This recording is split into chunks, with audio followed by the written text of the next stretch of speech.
The Iliad of Homer. Book 21.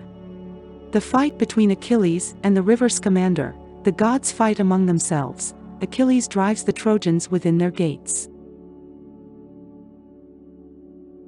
Now when they came to the ford of the full-flowing river Xanthus, begotten of immortal Jove, Achilles cut their forces in two. One half he chased over the plain towards the city by the same way that the Achaeans had taken when flying panic-stricken on the preceding day with Hector in full triumph. This way did they fly pell-mell, and Juno sent down a thick mist in front of them to stay them. The other half were hemmed in by the deep silver-eddying stream, and fell into it with a great uproar. The waters resounded, and the banks rang again, as they swam hither and thither with loud cries amid the whirling eddies.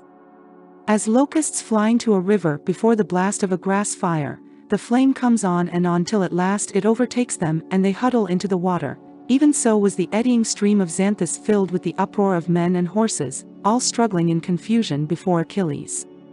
Forthwith the hero left his spear upon the bank, leaning it against a tamarisk bush, and plunged into the river like a god, armed with his sword only. Fell was his purpose as he hewed the Trojans down on every side. Their dying groans rose hideous as the sword smote them, and the river ran red with blood. As when fish fly scared before a huge dolphin, and fill every nook and corner of some fair haven, for he is sure to eat all he can catch, even so did the Trojans cower under the banks of the mighty river, and when Achilles' arms grew weary with killing them, he drew 12 youths alive out of the water, to sacrifice in revenge for Patroclus son of Menoetius. He drew them out like dazed fawns, bound their hands behind them with the girdles of their own shirts, and gave them over to his men to take back to the ships. Then he sprang into the river, thirsting for still further blood. There he found Lycon, son of Priam's seed of Dardanus. As he was escaping out of the water, it was whom he had once taken prisoner when he was in his father's vineyard, having set upon him by night, as he was cutting young shoots from a wild fig tree, to make the wicker sides of a chariot. Achilles then caught him to his sorrow unawares, and sent him by sea to Lemnos, where the son of Jason bought him. But a guest friend, Aetion of Imbrus, freed him with a great sum, and sent him to Arisbe, whence he had escaped and returned to his father's house. He had spent 11 days happily with his friends after he had come from Lemnos, but on the 12th heaven again delivered him into the hands of Achilles, who was to send him to the house of Hades sorely against his will. He was unarmed when Achilles caught sight of him, and had neither helmet nor shield, nor yet had he any spear, for he had thrown all his armor from him onto the bank, and was sweating with his struggles to get out of the river, so that his strength was now failing him. Then Achilles said to himself in his surprise, "What marvel do I see here? If this man can come back alive after having been sold over into Lemnos, I shall have the Trojans also whom I have slain rising from the world below. Could not even the waters of the grey sea imprison him, as they do many another whether he will or no? This time let him taste my spear, that I may know for certain whether Mother Earth, who can keep even a strong man down, will be able to hold him, or whether thence too he will return." Thus did he pause and ponder. But Lycon came up to him dazed and trying hard to embrace his knees, for he would fain live, not die. Achilles thrust at him with his spear, meaning to kill him, but Lycon ran crouching up to him and caught his knees, whereby the spear passed over his back, and stuck in the ground, hungering though it was for blood. With one hand he caught Achilles' knees as he besought him, and with the other he clutched the spear and would not let it go. Then he said, "Achilles, have mercy upon me and spare me, for I am your suppliant. It was in your tents that I first broke bread on the day when you took me prisoner in the vineyard, after which you sold me away to Lemnos far from my father and my friends, and I brought you the price of 100 oxen. I have paid 3 times as much to gain my freedom. It is but 12 days that I have come to Iliad after much suffering, and now cruel fate has again thrown me into your hands. Surely Father Jove must hate me, that he has given me over to you a second time. Short of life indeed did my mother Lautho bear me, daughter of aged Altus who reigns over the warlike Lelagi and holds steep Pedasus on the river Satniois. Priam married his daughter along with many other women, and 2 sons were born of her, both of whom you will have slain. Your spear slew noble Polydorus as he was fighting in the front ranks, and now evil will here befall me, for I fear that I shall not escape you since heaven has delivered me over to you. Furthermore I say, And lay my saying to your heart, spare me, for I am not of the same womb as Hector who slew your brave and noble comrade." With such words did the princely son of Priam beseech Achilles, but Achilles answered him sternly. "Idiot," said he, "talk not to me of ransom. Until Patroclus fell I preferred to give the Trojans quarter, and sold beyond the sea many of those whom I had taken alive, but now not a man shall live of those whom heaven delivers into my hands before the city of Ilius, and of all Trojans it shall fare hardest with the sons of Priam. Therefore, my friend, you too shall die. Why should you whine in this way? Patroclus fell, and he was a better man than you are. I too, see you not how I am great and goodly? I am son to a noble father, and have a goddess for my mother, but the hands of doom and death overshadow me all as surely. The day will come either at dawn or dark, or at the noontide, when one shall take my life also in battle, either with his spear, or with an arrow sped from his bow." Thus did he speak, and Lycon's heart sank within him. He loosed his hold of the spear, and held out both hands before him, but Achilles drew his keen blade, and struck him by the collarbone on his neck. He plunged his two-edged sword into him to the very hilt, whereon he lay at full length on the ground, with the dark blood welling from him till the earth was soaked. Then Achilles caught him by the foot and flung him into the river to go downstream, vaunting over him the while, and saying, "Lie there among the fishes, who will lick the blood from your wound and gloat over it. Your mother shall not lay you on any bier to mourn you, but the eddies of Scamander shall bear you into the broad bosom of the sea. There shall the fishes feed on the fat of Lycon as they dart under the dark ripple of the waters, so perish all of you till we reach the citadel of strong Ilius, you in flight, and I following after to destroy you. The river with its broad silver stream shall serve you in no stead, for all the bulls you offered him and all the horses that you flung living into his waters. None the less miserably shall you perish till there is not a man of you but has paid in full for the death of Patroclus and the havoc you wrought among the Achaeans whom you have slain while I held aloof from battle." So spoke Achilles, but the river grew more and more angry, and pondered within himself how he should stay the hand of Achilles and save the Trojans from disaster. Meanwhile the son of Peleus, spear in hand, sprang upon Asteropaeus son of Pelagon, to kill him. He was son to the broad river Axius and Peribea eldest daughter of Acesamenus, for the river had lain with her. Asteropaeus stood up out of the water to face him with a spear in either hand, and Xanthus filled him with courage, being angry for the death of the youths whom Achilles was slaying ruthlessly within his waters. When they were close up with one another Achilles was first to speak. "Who and whence are you," said he, "who dare to face me? Woe to the parents whose son stands up against me." And the son of Pelagon answered, "Great son of Peleus, why should you ask my lineage? I am from the fertile land of far Paeonia, captain of the Paeonians, and it is now 11 days that I am at Ilius. I am of the blood of the river Axius, of Axius that is the fairest of all rivers that run. He begot the famed warrior Pelagon, whose son men call me. Let us now fight, Achilles."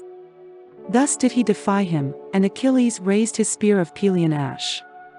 Asteropaeus failed with both his spears, for he could use both hands alike. With the one spear he struck Achilles' shield, but did not pierce it, for the layer of gold, gift of the god, stayed the point. With the other spear he grazed the elbow of Achilles' right arm, drawing dark blood, but the spear itself went by him and fixed itself in the ground, foiled of its bloody banquet. Then Achilles, fain to kill him, hurled his spear at Asteropaeus, but failed to hit him and struck the steep bank of the river, driving the spear half its length into the earth. The son of Peleus then drew his sword and sprang furiously upon him. Asteropaeus vainly tried to draw Achilles' spear out of the bank by main force. Thrice did he tug at it, trying with all his might to draw it out, and thrice he had to leave off trying. The fourth time he tried to bend and break it, but ere he could do so Achilles smote him with his sword and killed him. He struck him in the belly near the navel, so that all his bowels came gushing out onto the ground, and the darkness of death came over him as he lay gasping. Then Achilles set his foot on his chest and spoiled him of his armor, vaunting over him and saying, "Lie there, begotten of a river though you be, it is hard for you to strive with the offspring of Saturn's son. You declare yourself sprung from the blood of a broad river, but I am of the seed of mighty Jove. My father is Peleus, son of Aeacus ruler over the many Myrmidons, and Aeacus was the son of Jove. Therefore as Jove is mightier than any river that flows into the sea, so are his children stronger than those of any river whatsoever. Moreover you have a great river hard by if he can be of any use to you, but there is no fighting against Jove the son of Saturn, with whom not even King Achilles can compare, nor the mighty stream of deep-flowing Oceanus, from whom all rivers and seas with all springs and deep wells proceed. Even Oceanus fears the lightnings of great Jove, and his thunder that comes crashing out of heaven.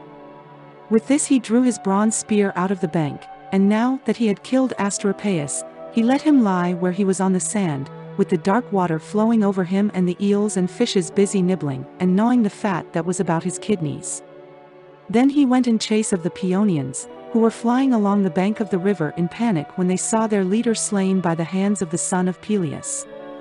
Therein he slew Thersilochus, Mydon, Astypulus, Nisus, Thrasius, Aeneas, and Ophelestes, and he would have slain yet others, had not the river in anger taken human form, and spoken to him from out the deep water, saying, Achilles, if you excel all in strength, so do you also in wickedness, for the gods are ever with you to protect you. If, then, the son of Saturn has vouchsafed it to you to destroy all the Trojans, at any rate drive them out of my stream, and do your grim work on land. My fair waters are now filled with corpses, nor can I find any channel by which I may pour myself into the sea, for I am choked with dead, and yet you go on mercilessly slaying. I am in despair, therefore, O captain of your host, trouble me no further. Achilles answered, So be it, Scamander, Jove descended, but I will never cease dealing out death among the Trojans, till I have pent them up in their city, and made trial of Hector face to face, that I may learn whether he is to vanquish me or I him. As he spoke he set upon the Trojans with a fury like that of the gods. But the river said to Apollo, Surely, son of Jove, lord of the silver bow, you are not obeying the commands of Jove, who charged you straitly that you should stand by the Trojans and defend them, till twilight fades, and darkness is over the earth. Meanwhile Achilles sprang from the bank into midstream, whereon the river raised a high wave and attacked him. He swelled his stream into a torrent, and swept away the many dead whom Achilles had slain and left within his waters. These he cast out onto the land, bellowing like a bull the while, but the living he saved alive, hiding them in his mighty eddies.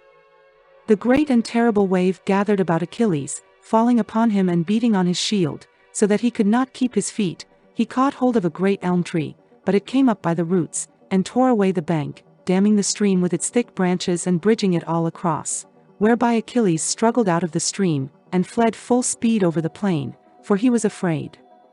But the mighty god ceased not in his pursuit, and sprang upon him with a dark-crested wave, to stay his hands and save the Trojans from destruction. The son of Peleus darted away a spear's throw from him, swift as the swoop of a black hunter eagle, which is the strongest and fleetest of all birds, even so did he spring forward, and the armor rang loudly about his breast. He fled on in front, but the river, with a loud roar, came tearing after. As one who would water his garden leads a stream from some fountain over his plants, and all his ground, spade in hand he clears away the dams to free the channels, and the little stones run rolling round and round with the water as it goes merrily down the bank faster than the man can follow. Even so did the river keep catching up with Achilles, albeit he was a fleet runner, for the gods are stronger than men. As often as he would strive to stand his ground, and see whether or no all the gods in heaven were in league against him, so often would the mighty wave come beating down upon his shoulders, and he would have to keep flying on in great dismay, for the angry flood was tiring him out as it flowed past him and ate the ground from under his feet. Then the son of Peleus lifted up his voice to heaven, saying, Father Jove, is there none of the gods who will take pity upon me, and save me from the river? I do not care what may happen to me afterwards. I blame none of the other dwellers on Olympus so severely as I do my dear mother, who has beguiled and tricked me. She told me I was to fall under the walls of Troy by the flying arrows of Apollo. Would that Hector, the best man among the Trojans, might there slay me, then should I fall a hero by the hand of a hero, whereas now it seems that I shall come to a most pitiable end, trapped in this river as though I were some swineherd's boy, who gets carried down a torrent while trying to cross it during a storm. As soon as he had spoken thus, Neptune and Minerva came up to him in the likeness of two men, and took him by the hand to reassure him. Neptune spoke first. "Son of Peleus," said he, "be not so exceeding fearful, we are two gods, come with Jove's sanction to assist you, I, and Pallas Minerva. It is not your fate to perish in this river, he will abate presently as you will see, moreover we strongly advise you, if you will be guided by us, not to stay your hand from fighting till you have pent the Trojan host within the famed walls of Iliad, as many of them as may escape. Then kill Hector and go back to the ships, for we will vouchsafe you a triumph over him." When they had so said they went back to the other immortals, but Achilles strove onward over the plain, encouraged by the charge the gods had laid upon him. All was now covered with the flood of waters, and much goodly armor of the youths that had been slain was rifting about, as also many corpses, but he forced his way against the stream, speeding right onwards, nor could the broad waters stay him, for Minerva had endowed him with great strength. Nevertheless Scamander did not slacken in his pursuit, but was still more furious with the son of Peleus. He lifted his waters into a high crest and cried aloud to Simois saying, "Dear brother, let the two of us unite to save this man, or he will sack the mighty city of King Priam, and the Trojans will not hold out against him.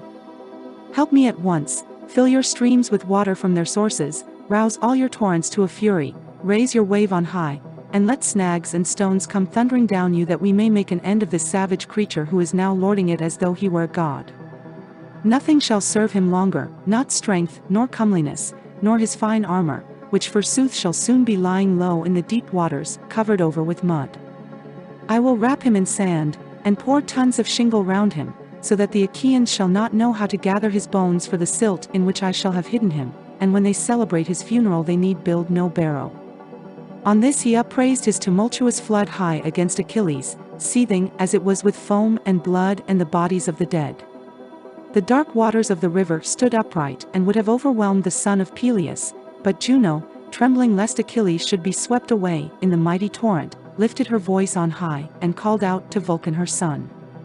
"Crookfoot," she cried, "my child, be up and doing, for I deem it is with you that Xanthus is fain to fight. Help us at once, kindle a fierce fire, I will then bring up the west and the white south wind in a mighty hurricane from the sea, that shall bear the flames against the heads and armor of the Trojans and consume them, while you go along the banks of Xanthus burning his trees and wrapping him round with fire.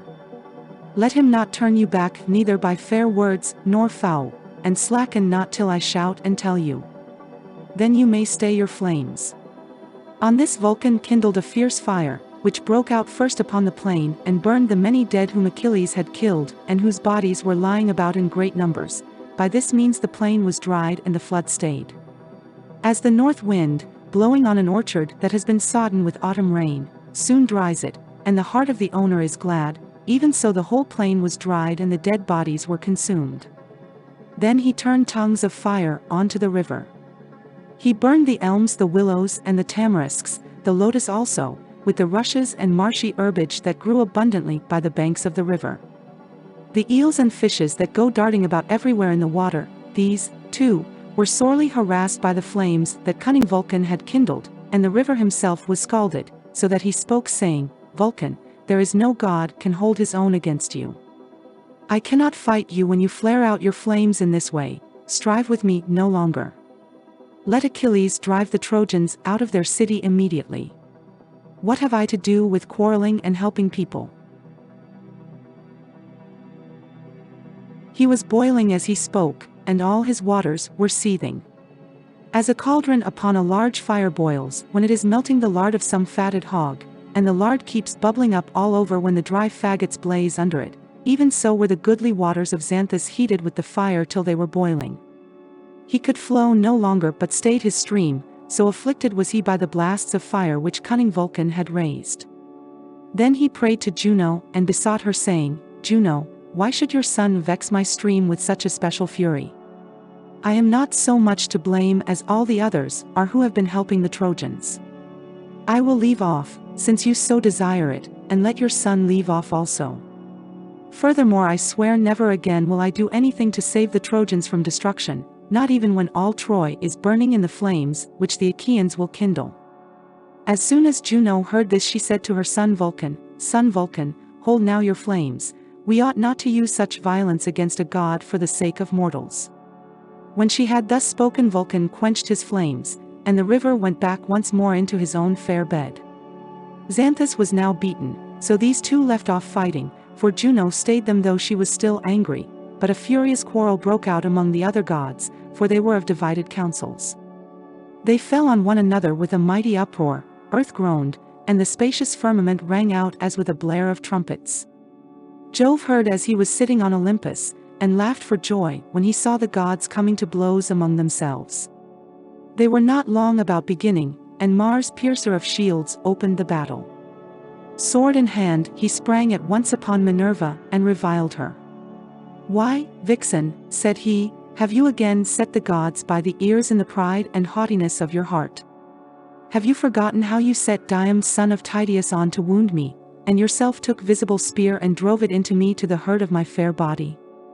You shall now suffer for what you then did to me." As he spoke he struck her on the terrible tasseled aegis, so terrible that not even can Jove's lightning pierce it. Here did murderous Mars strike her with his great spear. She drew back and with her strong hand seized a stone that was lying on the plain, great and rugged and black, which men of old had set for the boundary of a field. With this she struck Mars on the neck, and brought him down. 9 roods did he cover in his fall, and his hair was all soiled in the dust, while his armor rang rattling round him. But Minerva laughed and vaunted over him, saying, "Idiot, have you not learned how far stronger I am than you, but you must still match yourself against me? Thus do your mother's curses now roost upon you, for she is angry, and would do you mischief because you have deserted the Achaeans and are helping the Trojans." She then turned her 2 piercing eyes elsewhere, whereon Jove's daughter Venus took Mars by the hand and led him away groaning all the time, for it was only with great difficulty that he had come to himself again. When Queen Juno saw her, she said to Minerva, "Look, daughter of aegis-bearing Jove, unweariable, that vixen Venus is again taking Mars through the crowd out of the battle. Go after her at once." Thus she spoke. Minerva sped after Venus with a will, and made at her, striking her on the bosom with her strong hand so that she fell fainting to the ground, and there they both lay stretched at full length.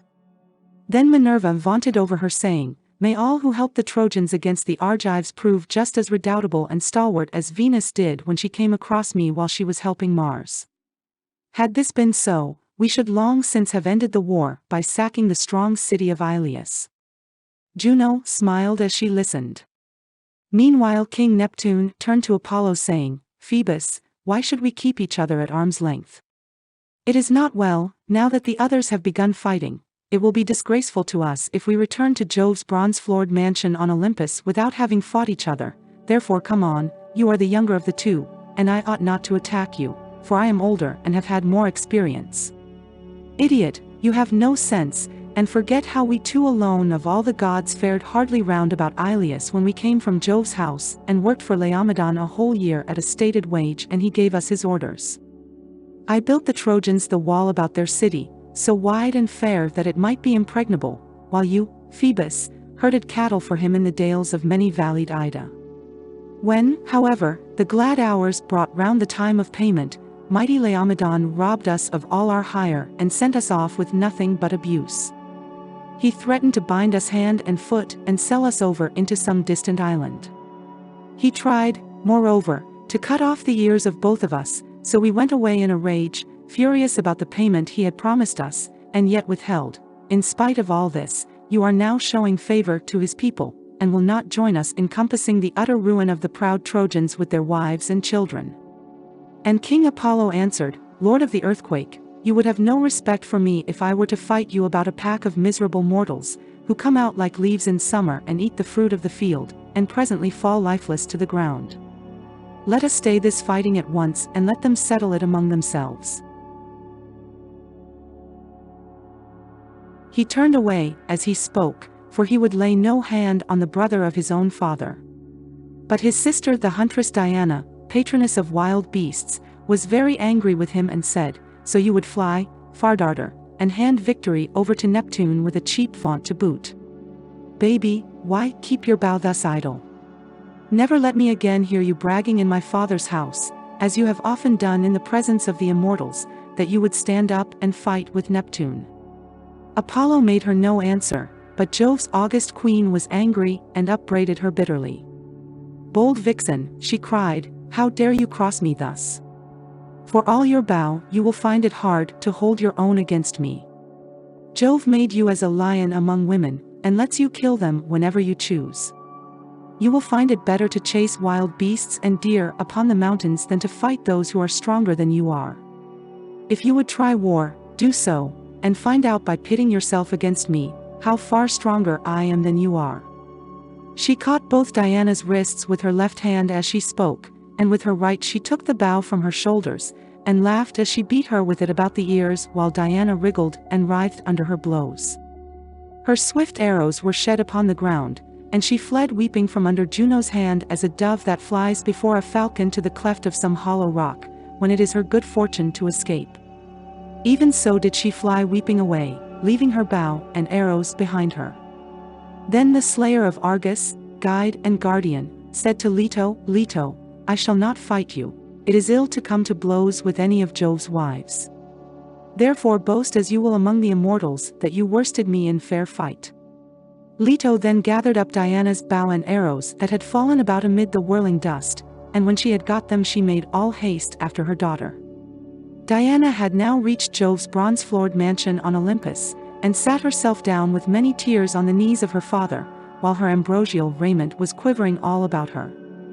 The son of Saturn drew her towards him, and laughing pleasantly the while began to question her, saying, "Which of the heavenly beings, my dear child, has been treating you in this cruel manner, as though you had been misconducting yourself in the face of everybody?" And the fair-crowned goddess of the chase answered, "It was your wife Juno, father, who has been beating me. It is always her doing when there is any quarreling among the immortals." Thus did they converse, and meanwhile Phoebus Apollo entered the strong city of Ilius, for he was uneasy lest the wall should not hold out and the Danaans should take the city then and there, before its hour had come. But the rest of the ever-living gods went back, some angry and some triumphant, to Olympus, where they took their seats beside Jove, lord of the storm cloud, while Achilles still kept on dealing out death alike on the Trojans and on their horses. As when the smoke from some burning city ascends to heaven when the anger of the gods has kindled it, there is then toil for all, and sorrow for not a few, even so did Achilles bring toil and sorrow on the Trojans. Old King Priam stood on a high tower of the wall looking down on huge Achilles as the Trojans fled panic-stricken before him, and there was none to help them. Presently he came down from off the tower and with many a groan went along the wall to give orders to the brave warders of the gate. "Keep the gates," said he, "wide open till the people come flying into the city, for Achilles is hard by and is driving them in rout before him. I see we are in great peril. As soon as our people are inside and in safety, close the strong gates, for I fear lest that terrible man should come bounding inside along with the others."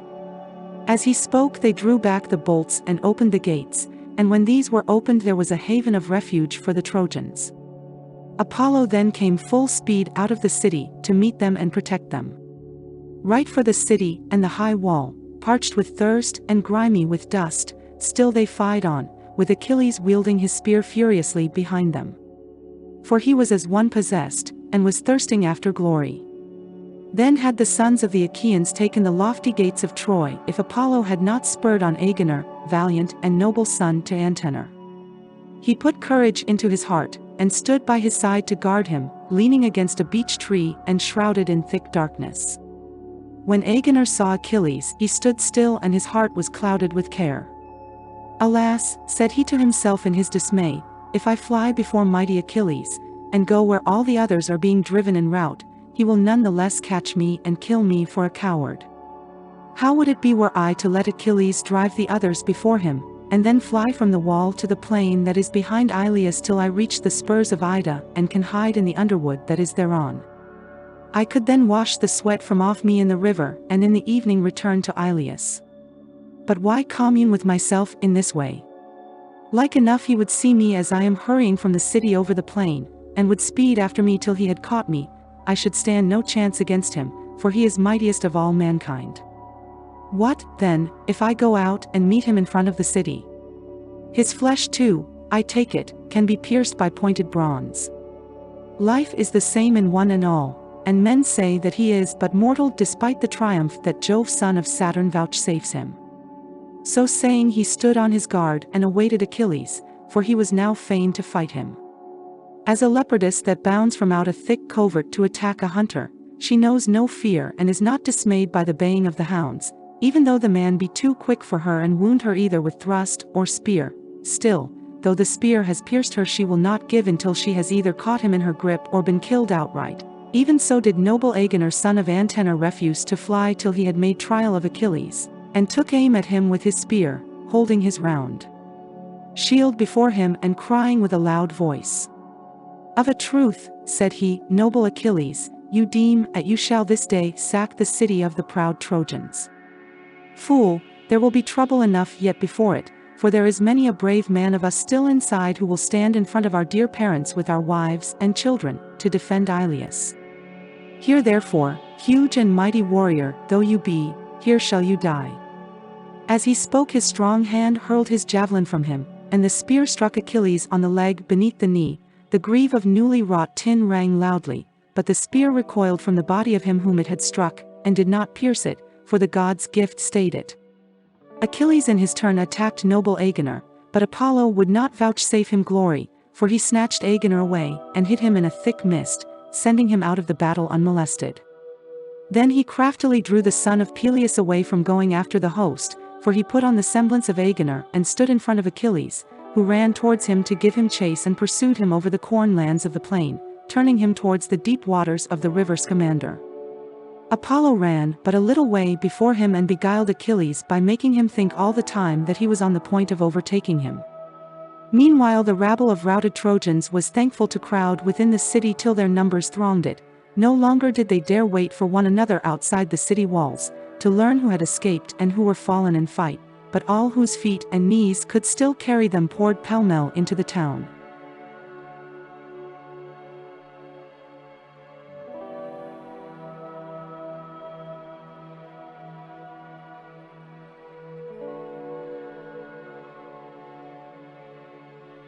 Thank you for watching. Stay tuned for more of the Iliad on the Classic Masterworks channel. We will see you next time.